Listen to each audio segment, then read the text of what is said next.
Bienvenue dans Queen of the Mountain, je suis Laurie Delostal et ensemble on va écouter des voix de femmes qui vivent le trail pleinement. Des expertes, des passionnées, des athlètes bien sûr qui vont partager avec bienveillance, sans filtre et aussi leur expertise. On va parler ici progression, entraînement, corps, mental, cycle, mais aussi force et liberté. Et puis surtout on va parler de confiance, celle que l'on construit à chaque foulée. Ce podcast vous est présenté par Kailas Fuga, la marque outdoor spécialiste du trail et de la montagne depuis 20 ans. Au-delà de ses équipements haut de gamme, Kailas Fuga fait bouger les lignes.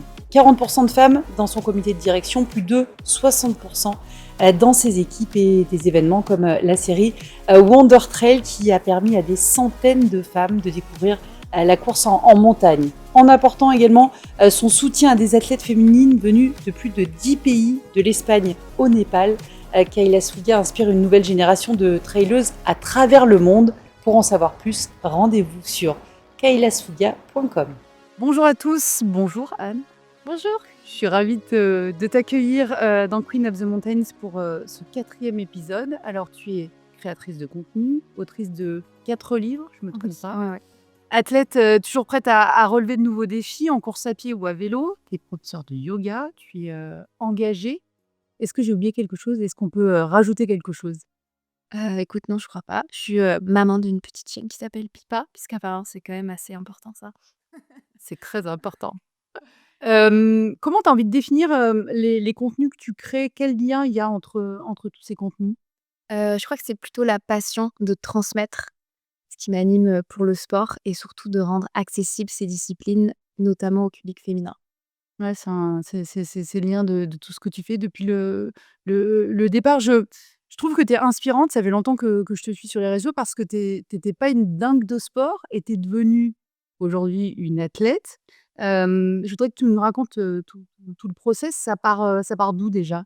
À la base, effectivement, j'étais pas du tout sportive, j'étais en couple et je suis toujours en couple d'ailleurs avec Mathieu qui était très sportif, donc sportif de haut niveau. Et un jour, en été, je me suis dit: «Tiens, je vais le suivre, sur sa séance de course à pied» et ça a été, une catastrophe. J'arrivais pas à le suivre alors que je me disais, je devais avoir 19 ans, que c'était, limite acquis d'avoir la forme, alors que pas du tout. Et ensuite, je suis partie en année, de césure à Los Angeles, en Californie. Et là-bas, c'est un peu un art de vivre, le sport. Et comme je connaissais personne, j'avais quand même pas mal de temps, pour moi, je me suis dit, que j'allais quand même, me bouger un peu puisque ça m'a fait un petit électrochoc de voir que j'étais incapable de courir 10 minutes sans m'arrêter.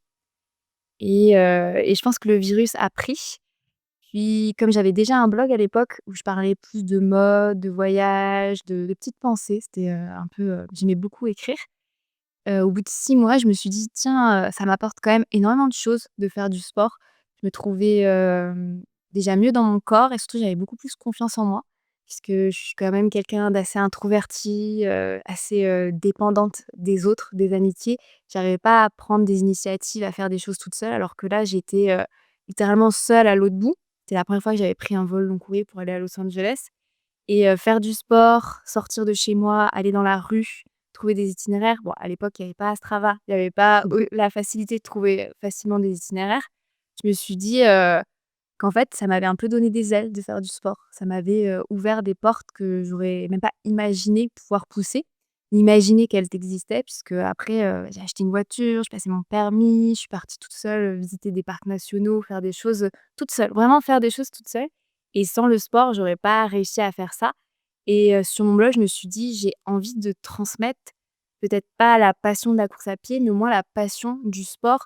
Pas pour ce que ça m'apportait physiquement, mais plus mentalement. Et je pense que c'est de là qu'est partie, mon envie de transmettre et surtout, de donner cette envie à d'autres femmes parce que j'avais l'impression qu'on m'avait privée en tant que femme pendant des années de tous les bienfaits du sport.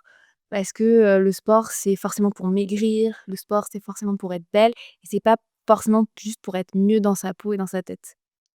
C'est évidemment quelque chose qu'on va creuser.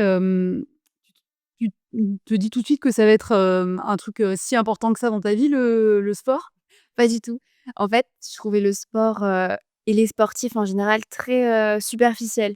J'avais, cette approche, très cérébrale de ma vie où, mon temps libre, c'était lire, les musées, me cultiver et pour moi, cultiver son corps, c'était pas quelque chose de prioritaire et j'étais à Sciences Po et le sport était obligatoire. C'est pas quelque chose qui est assez, commun quand on fait des études supérieures et je détestais ça, j'avais pas la moyenne, ça tirait mes moyennes vers le bas de pas faire du sport et ironie de la chose puisque je sortais quand même avec un sportif de haut niveau, mais j'avais vraiment, oui, je rabaissais les sportifs. Pour moi, c'était pas quelque chose, d'intéressant et j'aurais jamais cru que le sport puisse autant bouleverser, mon caractère, mais aussi mon quotidien ou même, mes aspirations professionnelles sur la suite. Tu commences par une pratique, amateur, évidemment, puis quoi, tu commences à faire un peu des compétitions? Comment ça se passe? Alors franchement, au début, c'était vraiment 10 minutes et j'ajoutais, je crois, 2 minutes de course à pied pendant plusieurs mois jusqu'à courir 30 minutes non-stop et quand j'ai revu Mathieu puisque on était en relation, longue distance, j'ai dit: «Regarde, je sais courir 5 kilomètres sans arrêt» et j'étais vraiment super fière de moi et après il y a pas eu du tout cette recherche, en fait, de performance. Je voulais juste, continuer à me faire plaisir, à être régulière dans ma pratique et c'est en rentrant en France que Mathieu m'a un peu poussée, qui m'a dit: «Mais, on devrait s'inscrire à notre premier 10 kilomètres» et c'est vrai qu'une fois que tu mets le doigt dans la première course, dans cette, un peu cette excitation, tu sais, de préparer un objectif, d'y réussir, d'avoir ta médaille, il y a vraiment une sorte, d'euphorie où tu as envie de faire un peu plus, d'aller un peu plus loin, de voir aussi comment ton corps évolue.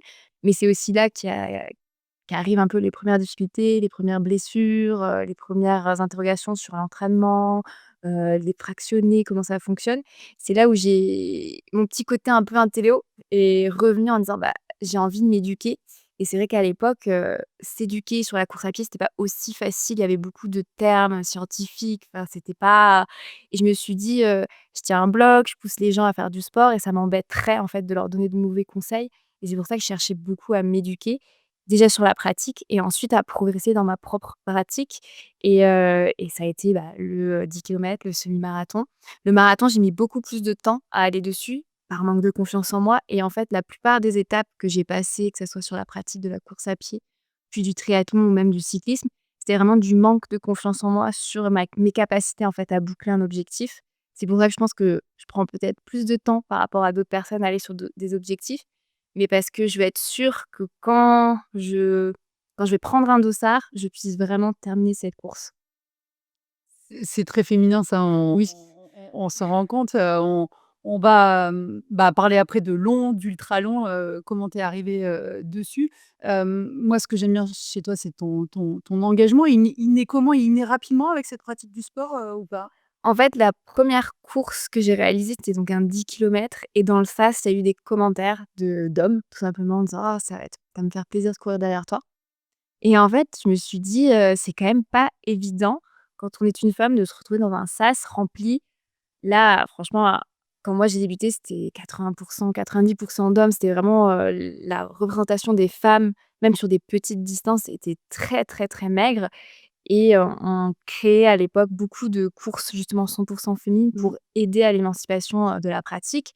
Alors effectivement, ça porte à débat cette non-mixité, mais personnellement, moi je trouve que ça m'a beaucoup aidé la non-mixité à, ben, on va dire tenir ma place et à remettre en place certains propos, sexistes ou des comportements même misogynes pendant la course et à l'époque, je pouvais tout à fait comprendre, en fait, des femmes qui disaient: «Non mais moi, en fait, j'ai pas l'espace mental pour, affronter ça. J'ai pas envie de prendre un dossard pour, gérer des comportements que je dois déjà gérer comme, au quotidien, en fait».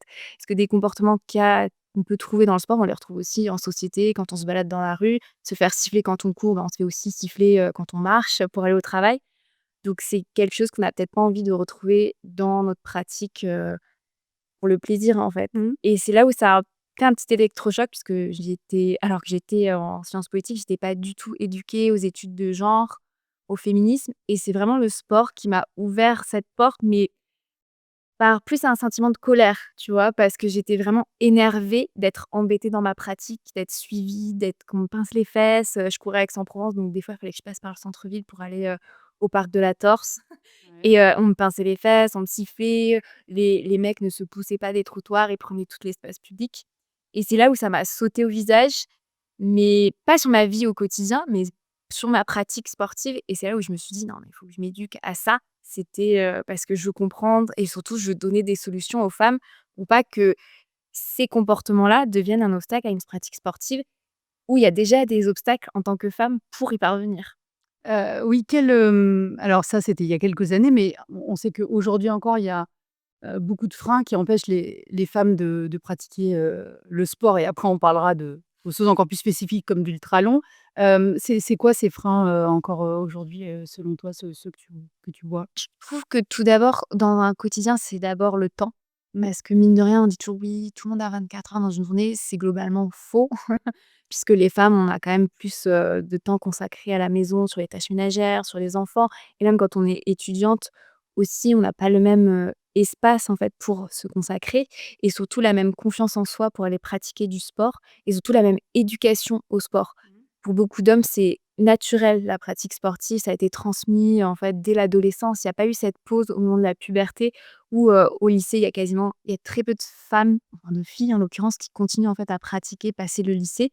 Parce qu'il y a justement ce problème de relation au corps, mais aussi de relation avec, l'espace public pour pratiquer en paix et surtout avoir assez confiance en soi pour pratiquer. Alors heureusement, moi je trouve que la génération suivante, là, qui arrive ou même de ma petite sœur a beaucoup évolué là-dessus et beaucoup plus forte pour affronter tout ça. Mais il y a quand même une grosse barrière qui fait qu'une fois que les filles ont abandonné, c'est vraiment difficile de retomber sur ses pattes pour s'y retrouver et on est obligé d'attendre des fois, la fin des études, le premier travail ou même, le premier enfant qui passait ou pas de premier enfant bien sûr et je trouve ça dommage parce que, pour retourner dans une pratique sportive, c'est extrêmement difficile de trouver des fois les bonnes personnes qui peuvent nous éduquer ou les bonnes personnes qui peuvent nous aider à re-rentrer dans le sport avec les bons mots, le bon accompagnement.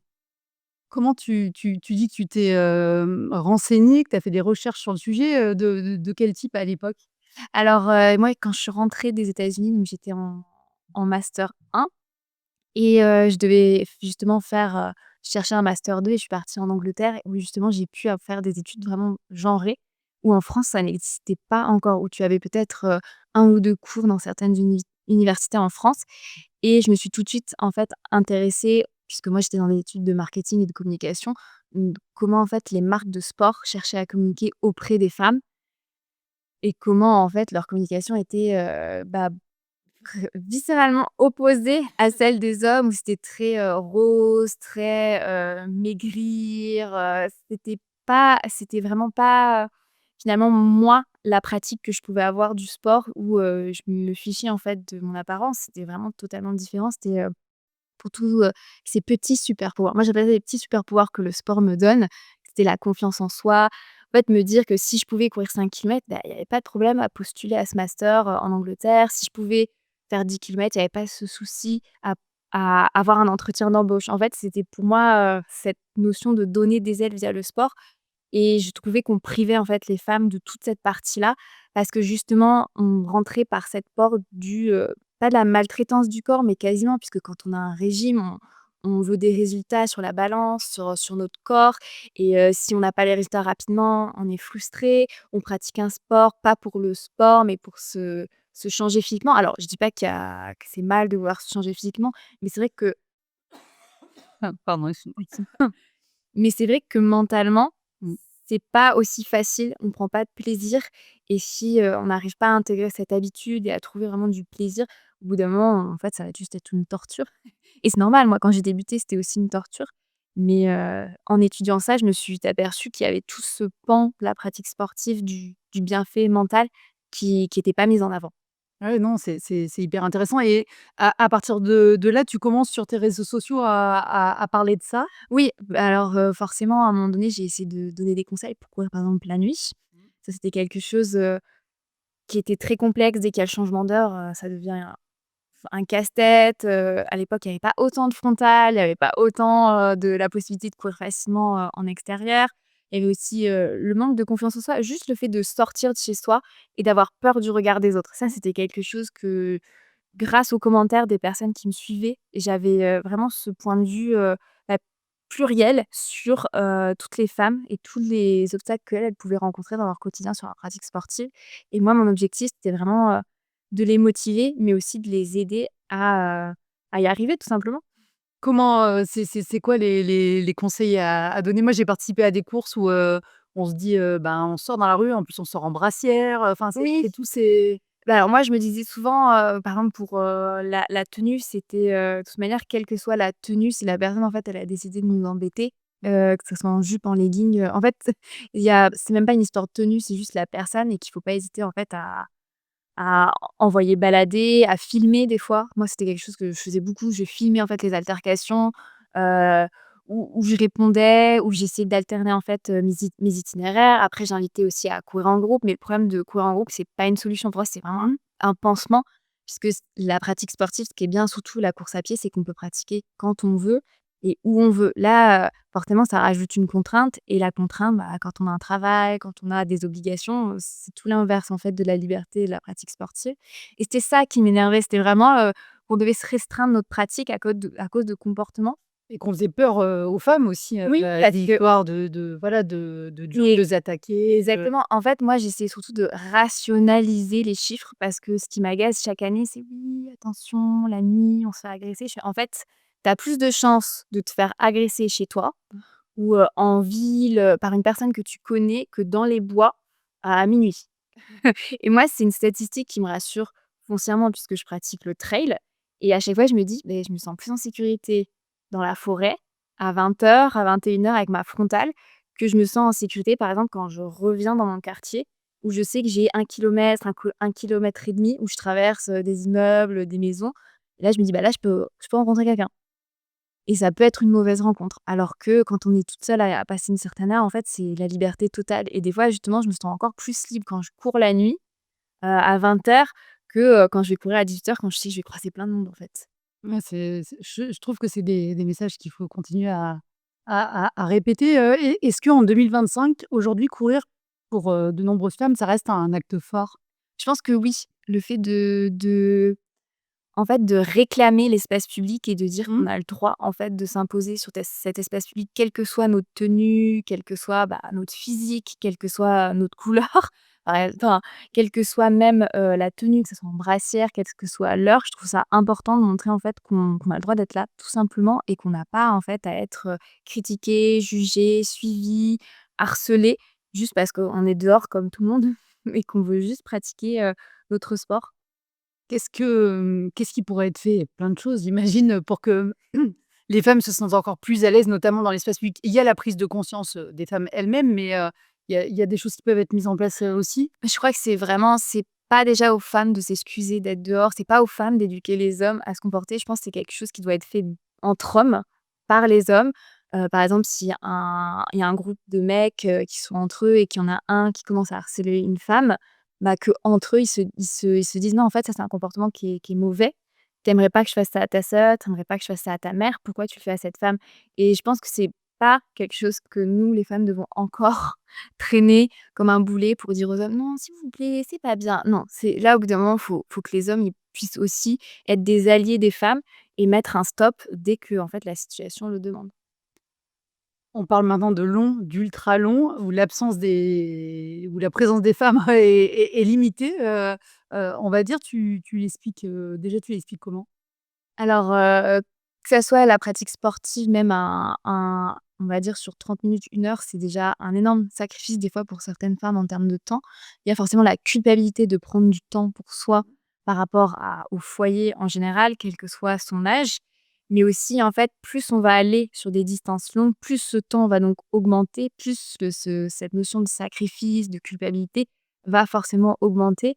Et surtout, le problème d'aller sur des ultra distances, c'est que quoi qu'il arrive, pour aller sur ces ultra-distances, il faut faire d'autres distances auparavant et donc progressivement aller sur ces distances, ça demande du temps sur plusieurs années.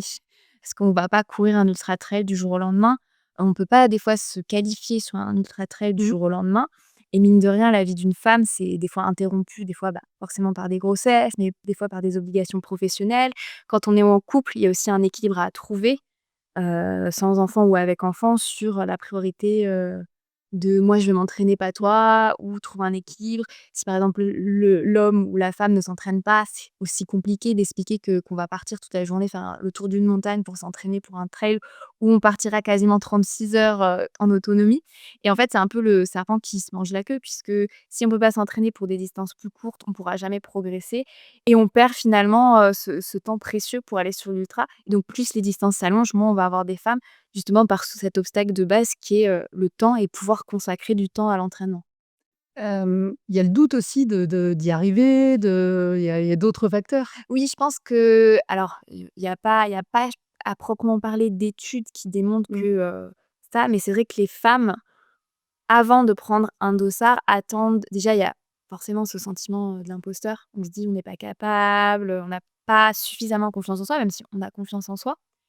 Mais on se dit, «C'est pas pour moi» ou «C'est pas encore pour moi». Alors que je pense que du côté plutôt, homme, on prend le dossard et on va s'entraîner pour, mais on n'a jamais cette espèce de petit doute qui, va faire qu'on va peut-être pas prendre le dossard. Alors que chez la femme, ce doute de pas pouvoir y arriver est beaucoup plus proéminent sur la prise de décision du dossard et forcément, il y a des femmes qui en sont tout à fait capables, mais vont attendre peut-être plusieurs années avant de se dire, «Je vais le faire». Et alors que les hommes, ils vont se dire: «Ah mais c'est bon, je vais prendre mon dossard et advienne que pourra». Donc ça, c'est pas du tout, statistiquement voilà, mais c'est vrai que les femmes, sentiment d'imposteur vient vraiment parasiter la prise de décision sur certains dossards. Ce que je trouve intéressant, c'est qu'on on me racontait que les femmes sont quasiment toujours proches des objectifs qu'elles s'étaient fixés au départ, alors que les hommes, beaucoup moins. Je trouve ça là, pour le coup, je trouve ça amusant. Pour le coup, oui, en plus, moi, ça se vérifie dans mon couple, par exemple, puisqu'à chaque fois, moi, mes objectifs, je les remplis, des fois, je les dépasse et mon chéri, lui, il est on appelle plutôt la team popcorn, c'est-à-dire, il y va, advienne que pourra, si ça fonctionne, tant mieux, si ça fonctionne pas, bon, c'est pas grave, il se rapprochait pas trop loin et je trouve que ce schéma-là, ça se retrouve quand même beaucoup. Alors bien sûr, il y a des hommes qui se préparent très bien, enfin, on n'enlève rien à ça, mais quand même, il y a toujours ce petit schéma, c'est pas de l'ego, je pense pas, mais c'est vraiment plus du, au petit bonheur la chance. On sait jamais, ça peut fonctionner. Alors que je pense que les femmes sont plus, rationnelles et raisonnables et surtout oui, c'est ça, je pense que c'est rationnel le terme sur leurs capacités et sur ce qu'elles peuvent vraiment faire ou pas. Après des fois, je pense moi, je m'inclus dedans, hein, on se sous-estime beaucoup Mmh.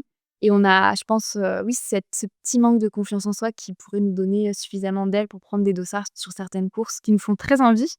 Mais, on se dit: «Non, c'est peut-être pas encore pour moi maintenant».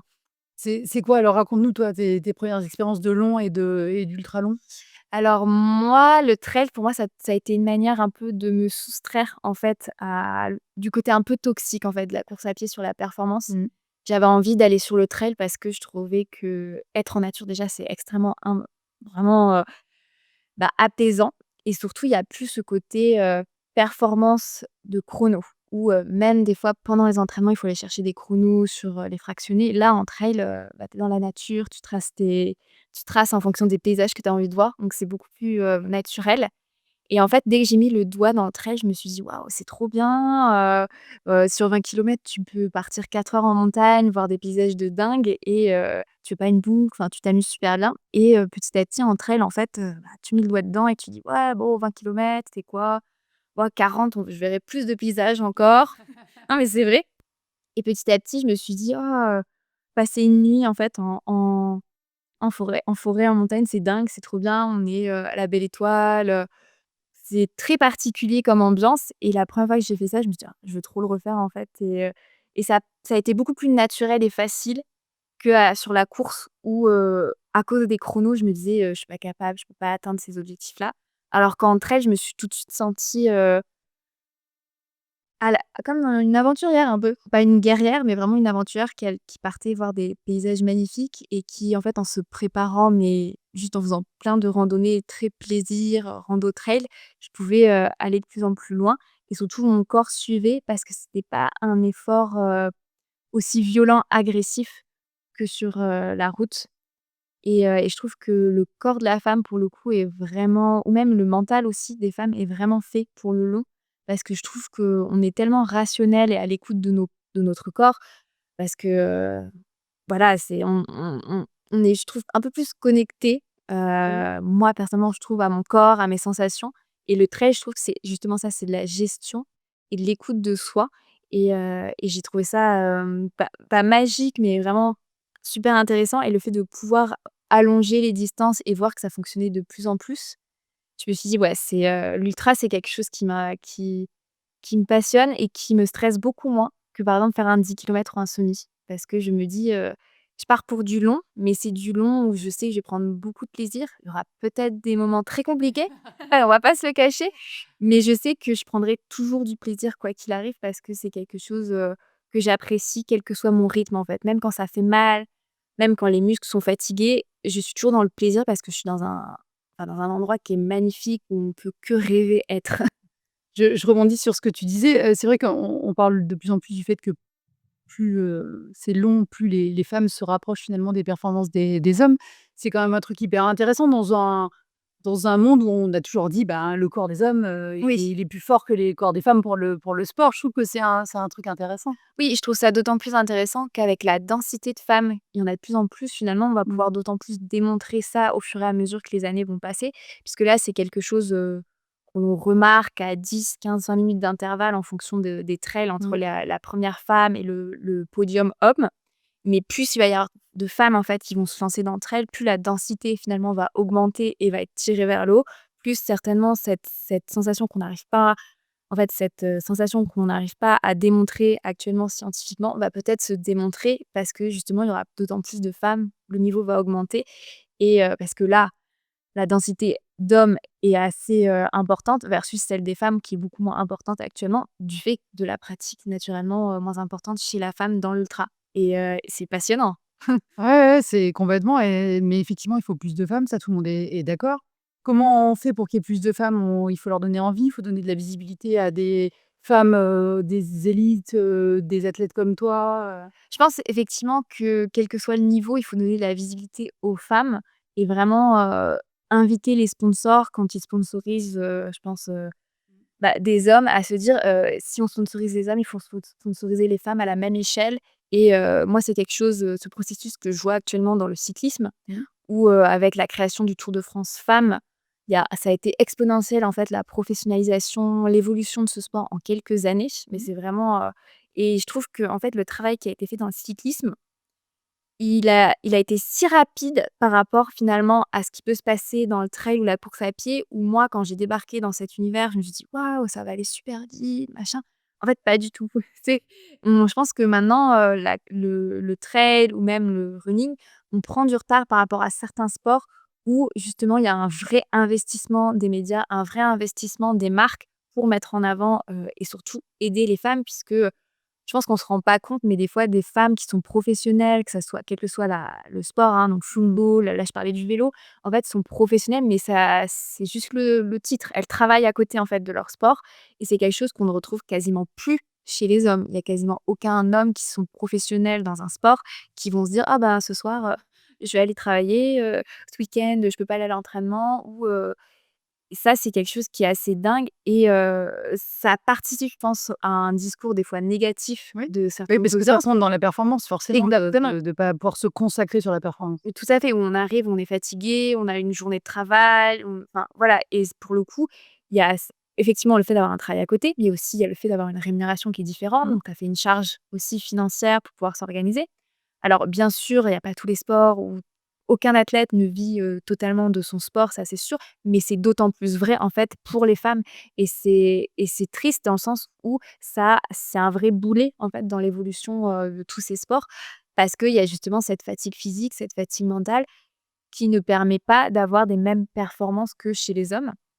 Et personnellement, moi, je trouve ça dommage des fois quand je vois des émissions qui se mobilisent, ou des médias qui se mobilisent des fois sur une compétition et qui ne peuvent pas aller faire, la suite, par exemple, sur le Tour de France femmes ou qui, ont des poules d'interviews avec que des hommes, où ils se disent pas: «Tiens, on va peut-être aussi inviter des athlètes femmes pour, prendre la parole ou s'exprimer sur un sujet qui les concerne d'autant plus» et ça, je pense, ça devrait être un réflexe, mais aussi ça devrait être un réflexe de par les hommes de dire: «Bah, non, moi, je vais pas participer Oui. à ça parce qu'il y a pas assez de femmes, en fait» et je pense que ces alliés-là, on les retrouve d'autant plus maintenant dans le sport où, certains athlètes rappellent que: «Non, moi, j'ai pas la meilleure, les meilleures performances, en fait, c'est une femme, j'ai pas gagné tout ça, il y a des femmes qui l'ont fait avant moi Mmh. et ça, c'est important d'aussi avoir des hommes qui puissent, donner la parole enfin, céder leur parole et comprendre que, c'est important d'aller chercher l'équité, mais aussi l'égalité.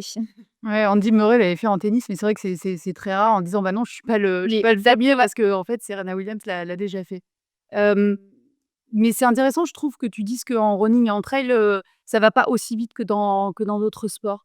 Hem, tu saurais l'expliquer ou? Mais je pense que c'est ça, c'est toujours le problème de pouvoir rentrer sur ces distances et de pour prendre suffisamment de temps, en fait, et d'expérience pour pouvoir aller sur de l'ultra, du trail et plus ça va, plus c'est toujours compliqué. Après les pourcentages, commencent à changer, Mmh. mais c'est des obstacles aussi d'entraînement, mais c'est aussi des obstacles, durant, en fait. Le trail, personnellement, il m'est arrivé à plusieurs reprises durant des ultra trails d'avoir mes règles Mmh. et en fait, on se retrouve des fois sur des organisations qui ne pensent même pas à la possibilité qu'il y ait des femmes, menstruées et qui ont besoin de toilettes, en fait, parce que, on nous donne: «Oui, il y a un petit toilette, de chantier». Je fais: «Alors le toilette de chantier, comment t'expliquer qu'en termes d'hygiène, moi je me retrouve avec une cystite ou un truc, rien qu'en rentrant pour essayer de changer, me changer, en fait».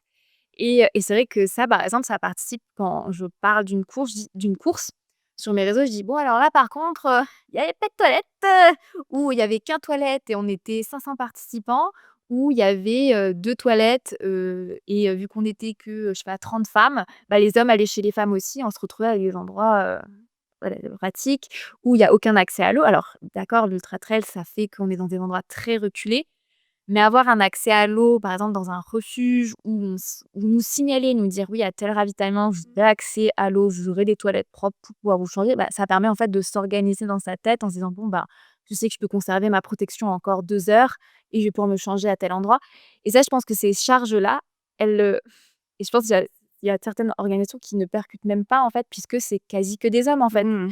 et c'est moi je leur jette pas la pierre, mais des fois c'est juste une question d'éducation, et quand il y a des femmes qui m'écrivent en disant: «Ouais, moi j'étais sur, tel trail, il y avait rien du tout». Je leur dis: «Mais en fait, faut pas des fois être agressive envers l'organisation. Il faut des fois plutôt envoyer un email, essayer d'éduquer, leur dire: "Oui, écoutez, moi j'ai été menstruée, j'ai des problèmes, il y avait pas de toilettes", et essayer que l'année d'après, ça change et que ça évolue.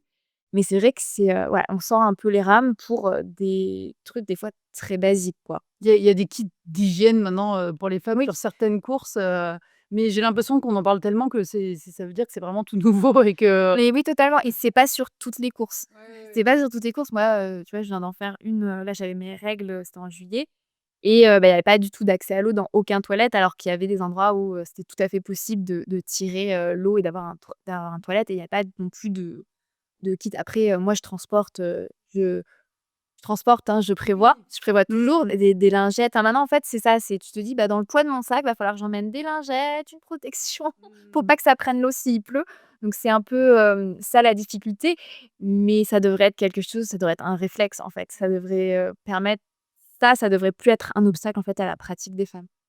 Il faudrait presque faire un guide des bonnes pratiques pour les courses, Oui, tout. comme à Sacrobian qui est ça, c'est ça. On nous a apporté aussi dans un autre épisode que, il y avait des courses, où il y avait plus de ravitaillement et que finalement ça rassurait, les femmes aussi d'avoir des ravitaillements plus rapprochés, enfin, il peut y avoir à mon avis plein de bonnes pratiques, Oui, je comme pense qu'il y a plein de bonnes pratiques, et il suffit peut-être des fois juste, d'écouter les femmes, d'envoyer des questionnaires des fois adaptés. Parce que, souvent de plus en plus des courses envoient des questionnaires de satisfaction. Il y a aucun endroit finalement où, glisser ces commentaires-là, ou expliquer en fait ce qu'on a ressenti.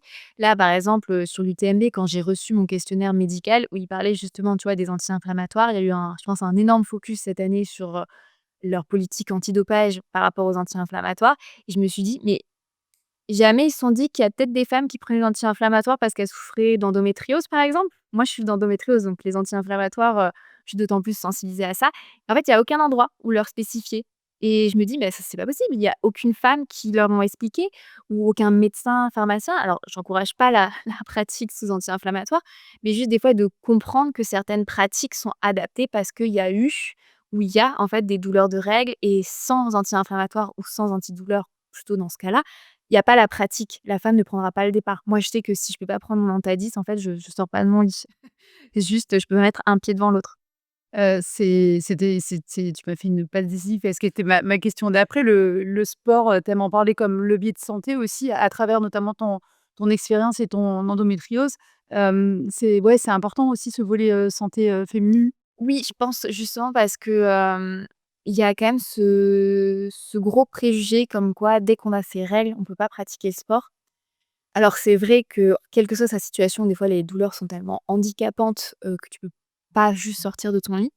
Mais personnellement, moi, ça a été vraiment un cercle vertueux, ma pratique du sport pour mieux vivre, mes règles ou mieux vivre globalement mon cycle menstruel et c'est pour ça que j'essaie de plus en plus d'inviter les femmes qui me suivent à essayer de garder une pratique et d'être vraiment très douce au début, donc par exemple juste des sports portés, de la natation, du yoga, mais juste de réinsérer de la pratique durant leurs règles et en quelques cycles, on peut vraiment voir la différence et personnellement, maintenant que je sais que je souffre d'endométriose, je suis d'autant plus attachée à ça parce que je sais que c'est démontré que vraiment la pratique sportive permet vraiment d'éviter, que ça soit plus compliqué sur les cycles et on vit beaucoup mieux des fois certaines crises parce que justement on a réussi à faire du sport avant ou après. Mmh. Ouais, c'est un sujet, très intéressant parce qu'il y a l'endométriose et puis plein d'autres, sujets, féminins, comme ça. Tu parles de nutrition aussi. Qu'est-ce qui te pourquoi tu fais cette tête une petite tête? En fait, tu vois, moi quand j'ai repris mes études pour être, entraîneur sportif, donc j'ai eu la chance d'être à l'INSEP pour, ma licence en STAPS et j'étais auprès d'enseignants mais passionnants et passionnés. C'est la première fois que bon, j'ai adoré mes études, sur la Sciences Po, mais c'est la première fois que j'avais cette, en fait, des petits yeux comme si c'était à Disney quand on m'expliquait quelque chose sur la nutrition en me disant: «Waouh, donc si tu manges ça, comme ça permet à ton corps de beaucoup mieux, en fait, supporter ta performance» et c'est pour ça que je trouve ça super important de parler de nutrition, mais de manière hyper, on va dire saine, dans le Mmh. sens où, le corps, c'est pas qu'une machine et que c'est important, en fait, de comprendre comment il fonctionne pour mieux ensuite adapter sa pratique sportive. Je reviens justement au fait que nous, les femmes, on est quand même souvent, obnubilées tout de même par, le poids, ce que l'on mange, même si des fois on se dit: «Ah non, je fais pas attention», mais il y a toujours cette notion de calories et c'est vrai que quand on se dit: «Ouais, le sport, ça me permet quand même souvent de contrôler». C'est un nouveau contrôle sur notre corps. La nourriture, c'est une manière de contrôler son corps, mais le sport aussi, donc il y a forcément des travers, avec la bigorexie par le sport, mais aussi tous les TCA via la nourriture et c'est vrai que ça fait un cocktail, extrêmement toxique, surtout chez les femmes et pour moi, essayer de montrer que la nutrition, c'est pas forcément, quelque chose de diabolique, que ça peut être notre ami et que ça peut que nous aider à être en meilleure santé pour surtout mieux pratiquer les passions qu'on peut avoir. Je trouve ça super important parce que, clairement, moi, quand j'ai commencé, j'avais de très mauvaises habitudes parce que justement, j'avais cette petite balance dans ma tête qui me disait: «Ouais, si tu fais plus de sport, en fait, tu brûleras plus de calories, donc tu pourras peut-être mieux manger, mais tu seras toujours un peu en négatif, donc c'est bien. Tu pourras continuer à contrôler ton corps de cette manière». Alors que maintenant, je pense plus du tout à ça, je pense surtout à bien nourrir mon corps pour faire les activités que je veux et globalement, les femmes quand même sont souvent en déficit de calories sur tous leurs entraînements et c'est aussi ça qui blesse parce qu'au final, ça peut avoir sur le long terme un impact sur leur corps, mais aussi, sur le court terme, sur juste leur pratique sportive, leur quotidien, sur la manière dont elles récupèrent et moi, donc je suis pas du tout, tu vois, spécialisée dans la nutrition, mais j'ai cet angle à la fois féministe et entraîneur sportif où j'ai envie de rappeler aux femmes à quel point c'est important et qu'elles doivent pas culpabiliser si elles se disent, «Ah, j'ai pas envie de manger pendant ma séance, j'ai envie d'être dans le contrôle». Enfin, des fois même c'est inconscient, hein, ce Mmh. contrôle qu'on peut avoir, c'est quelque chose qui est inculqué des fois dans l'adolescence quand nos mamans elles nous disent: «Non mais tu vas pas te resservir» ou «Tu vas pas manger ça» et en fait, c'est des choses qu'on se contrôle et qu'on comme un petit diable qui est tout le temps derrière nous en disant: «Non, tu vas pas te resservir». Alors que là, je me dis: «Non, il faut montrer que la nutrition, c'est pas méchant, c'est pas vilain et que ça peut que nous aider dans notre quotidien et moins on stresse notre corps, plus il va nous donner et plus on va pouvoir progresser dans notre pratique sportive». C'est un enjeu de santé, hein, qui est hyper important et puis effectivement, on a des biais, ancrés depuis, très longtemps sur le sujet. En plus, il y a une mode aussi du corps très mince, de la sportive parfois très, très mince. Ça on voit aussi, des championnes comme Pauline Ferrand-Prévot, alors je veux pas la pointer du doigt parce que c'est pareil chez les cyclistes hommes et on n'en parle pas, hein, Oui, exactement, oui. donc Oui. c'est je pense que c'est important de le rappeler aussi, mais du coup, on peut être un peu perdu, avec tout ça. Alors bon, moi, tu vois, mon corps, il est plutôt dans la norme, je pense, donc je suis pas le bon exemple, mais je trouve que plus on expose des corps différents, des corps athlétiques différents, Plus on va montrer à des femmes qu'en fait, être sportive, c'est pas forcément avoir, une tablette de chocolat, avoir les muscles saillants. Je trouve d'ailleurs que les JO de l'année dernière ont permis de mettre en lumière des corps extrêmement différents pour des performances et des sports finalement similaires. En triathlon, ce que je trouve, génial, c'est que tu peux avoir des corps totalement différents, Mmh. mais qui vont fournir la même performance, arriver à des niveaux, de dingue et c'est pour ça que j'adore les JO dans ce sens-là.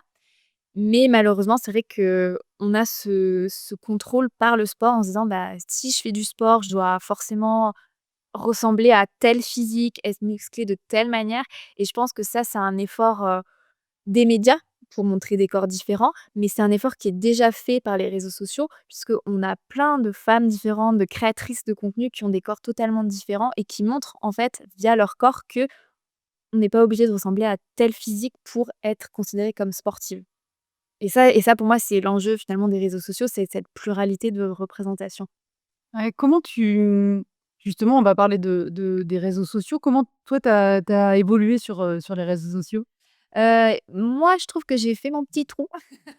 Je pense que ça va faire, ouh là là, ça a fait très longtemps maintenant que je suis sur les réseaux sociaux. J'ai commencé quand j'ai eu mon bac, donc c'était en 2009.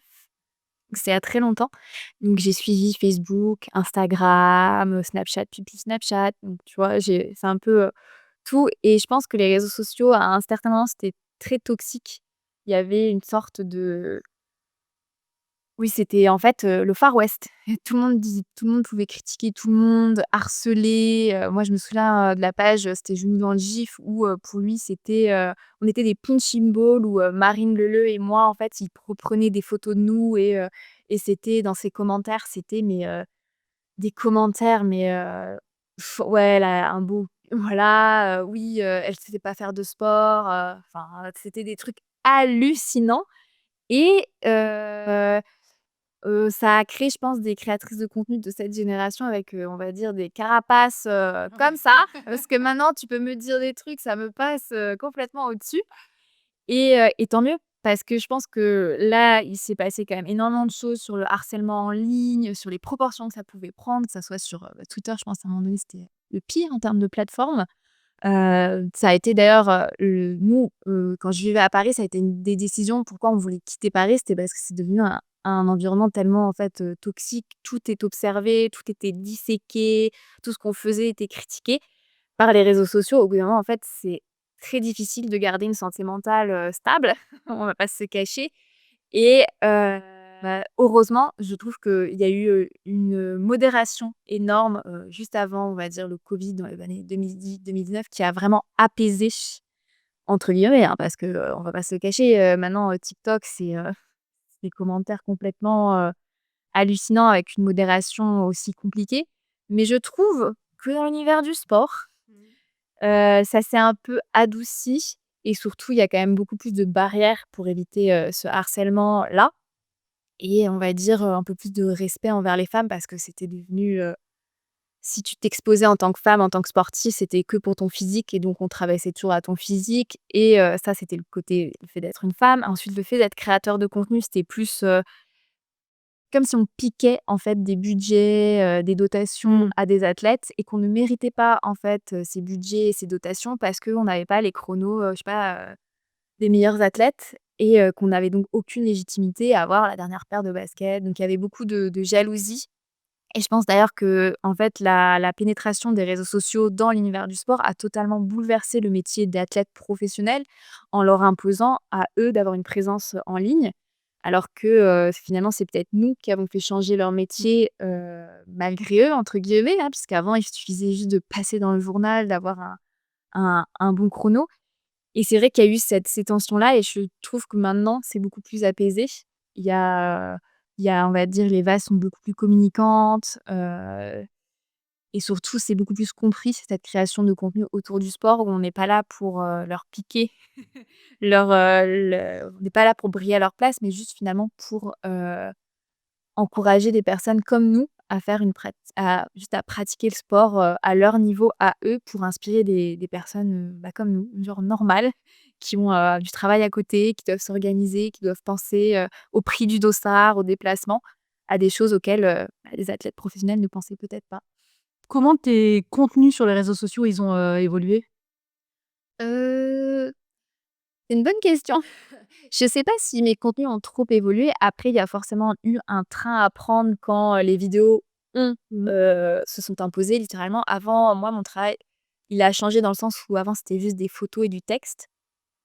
À la base, j'ai commencé un blog, c'était plus pour, parce que j'adorais écrire et ensuite, Instagram, ça a été beaucoup, beaucoup, beaucoup de photos et ensuite ça a été la vidéo et c'est vrai que pour moi, la vidéo, ça a été plus, ça a été compliqué puisque là, c'était vraiment, Se mettre en scène? c'était vraiment se mettre en scène et bon, je suis pas quelqu'un justement qui a une personnalité, particulière quand je me filme, je suis juste moi et c'est vrai que commencer à faire des vidéos, ça a été, je pense, le plus gros obstacle, à pour moi et maintenant je trouve que je me suis, on va dire habituée à ce format-là. Mais après je trouve que mon ton a jamais vraiment changé. Personnellement, ça a toujours été, être naturel, bienveillant et surtout, être proche en fait des personnes qui me suivent parce que si je fais tout ça, c'est surtout grâce à elles.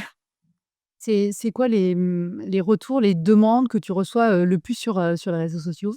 Ça dépend, c'est à la fois des conseils d'entraînement sportif, des conseils sur, les équipements, ça c'est sûr et après c'est des fois des demandes plus personnelles, sur, des fois la vie de couple, l'organisation, sportive, vivre avec ses règles. C'est vraiment plus, des choses plus triviales, mais parce que moi, il y a aucun sujet en fait qui est tabou sur mon Instagram. Je peux vraiment parler, de tout et je trouve que c'est important que les personnes quand elles se connectent sur mon compte, elles se disent, qu'elles se remettent en contact avec une bonne copine, qui est toujours là s'il y a un petit truc, une question à poser, et que je pourrais lui répondre et qu'il y a pas en fait de tabou au maximum. Parce que j'ai envie d'aborder tous les sujets de la manière la plus naturelle possible, sans me dire: «Oui, ça, j'ai pas envie d'en parler», alors que pas du tout, je j'ai pas envie de cacher, les choses et c'est pour ça d'ailleurs que des fois, j'ai des conversations où on n'est pas du tout d'accord, mais ça nous permet quand même d'échanger sur des sujets, complètement opposés puisque, voilà, il y a pas de sujet off limit, en fait. Moi, j'aime bien les trucs sur l'équipement, par exemple, je vais aller m'acheter un short, chez les hommes parce que tu en Ah avais oui. parlé, et alors que j'aurais jamais pensé, tu vois? Oui, alors le sujet des poches, ça, c'est un truc, c'est alors ça, tu vois, quand j'ai fait mon mémoire, c'était déjà un sujet, le fait que, la tenue féminine est pensée, et à l'époque, était pensée plus justement pour, l'apparence au lieu du côté pratique et même encore aujourd'hui, je trouve ça dingue d'acheter des shorts où il y a pas de poches et quand je vois toutes les poches que peut avoir les shorts de mon copain, je me dis: «Mais moi, je me bats pour une petite poche et je suis obligée d'aller» alors que des fois je fais de la route, je suis obligée d'aller au rayon trail pour trouver des fois des shorts avec des poches et on se dit: «Mais c'est enfin, c'est juste hallucinant» et c'est vrai que dès qu'on a en fait, trouvé ces petites astuces de shorts, bah, forcément on a envie de redonner, l'astuce à d'autres femmes, que ça soit pour le choix des brassières et même juste des fois, c'est des questions, mais qui nous paraissent bêtes, mais moi je dis toujours: «Il y a pas de questions bêtes» en fait, puisque quand j'ai débuté, j'avais beaucoup de questions bêtes et j'aurais voulu pouvoir les poser à quelqu'un et j'avais personne, j'avais juste internet à taper. Mais par exemple, on me dit souvent: «Oui, mais il faut pas mettre de culotte sous le cuissard pour le vélo». Je dis: «Non, non, surtout pas, oui, mais comment tu fais quand tu as tes règles?» et en fait, voilà, c'est ça, j'ai juste envie d'être la grande sœur à qui on peut poser toutes les questions sur l'équipement, sur les frottements, sur plein de choses et j'aurai toujours, enfin j'espère, une bonne solution. C'est inépuisable, finalement, ces sujets-là? Tu peux faire encore des contenus pendant 7 longtemps? Je sais pas, mais en tout cas, moi, ça m'épuise pas de toujours pouvoir en parler puisque, ce qui est bien, c'est que à force d'accumuler de l'expérience, je sais ce qui va convenir de ce qui va pas convenir et alors même si j'ai pas une casquette de commercial, ce qui est bien, c'est que quand on est créateur de contenu, on voit tellement d'équipements différents qu'on sait à peu près conseiller quoi à qui. Et ça, c'est quand même, on va dire, une certaine, capacité qui est intéressante pour aider à conseiller les personnes qui nous suivent, même si, on ne remplace pas une étude posturale pour le vélo, ou même juste pour connaître la foulée en course à pied. Mais, ça permet quand même de donner des conseils assez ciblés pour des personnes, des fois, qui n'osent pas juste passer la porte d'un magasin. Puisque des fois, c'est aussi ça, hein, on est timide, on est un peu introverti et c'est difficile, pour le magasin comme pour la salle de sport. Au final, c'est les 2. C'est quoi tes rêves de sportive, de créatrice de contenu? Bah, écoute, là, j'en ai pas exactement puisque j'en réalise quand même, plusieurs là cette année puisque j'ai fait l'Ironman de Nice, j'en rêvais depuis un certain temps et pouvoir, refaire la CCC, c'est pour moi et c'était un rêve. Mais là actuellement, J'ai essayé de retrouver un peu de vitesse et pour moi, c'est de battre certains records. J'avais envie, je vais me fixer avec, parce que je suis coach, mais moi aussi j'ai un coach et j'ai envie en fait de pouvoir aller chercher, des records sur, donc Ironman 73 et semi-marathon. Donc c'est paradoxal puisqu'à un moment donné, je détestais la vitesse, je disais: «Plus jamais à la route» et au final, je trouve que maintenant, ça m'a permis vraiment de progresser énormément le trail et de retrouver du plaisir dans ma pratique parce que justement, j'ai plus cette pression des réseaux sociaux que j'avais pu avoir à un moment donné où il fallait tout le temps performer, faire les meilleurs temps. Maintenant, en fait, j'ai une approche tellement plus saine de ma pratique, de mes partages, que je peux retourner et refaire, de la vitesse sans me poser des questions, en me disant: «Oh, qu'est-ce que les gens vont me dire?» alors que non, maintenant non, je m'en fiche.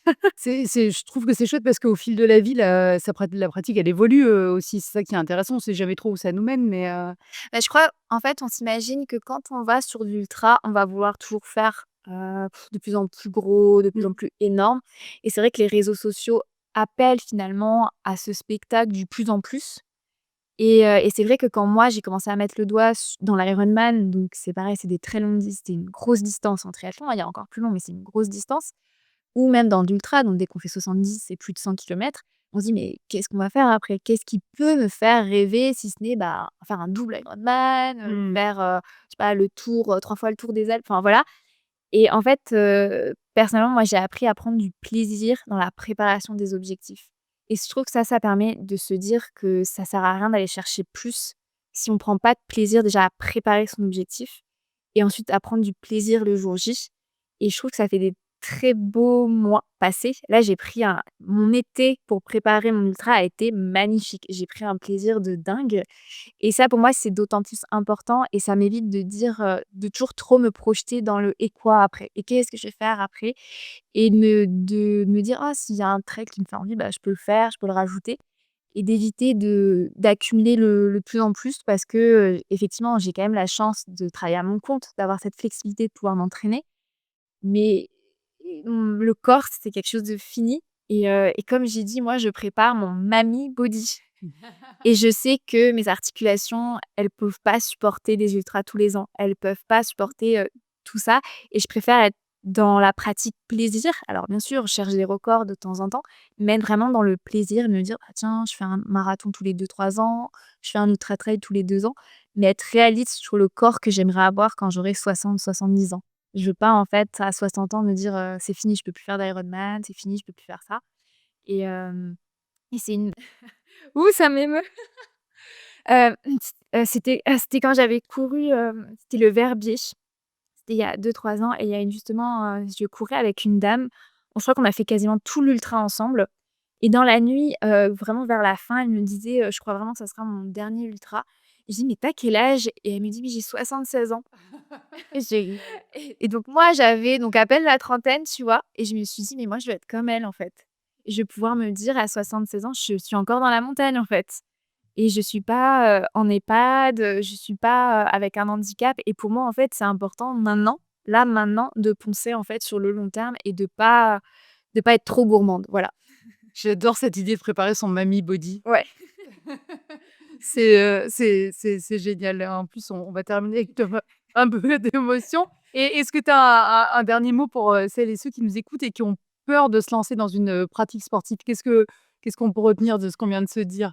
Bah, de s'écouter et d'y aller progressivement. De pas se dire que parce que sur les réseaux, quelqu'un a pu faire un Ironman en 6 mois, que forcément nous, on doit appuyer sur l'accélérateur et le faire en 6 mois. Parce que des fois, ce que je dis, préparer un objectif, c'est le plus passionnant par rapport à l'objectif des fois en lui-même et que c'est très intéressant aussi d'avoir des objectifs intermédiaires. Merci Anne. Merci beaucoup. C'était chouette. Merci, à vous d'avoir écouté ce 4e épisode de Queen of the Mountains et puis on se retrouve dans 2 semaines.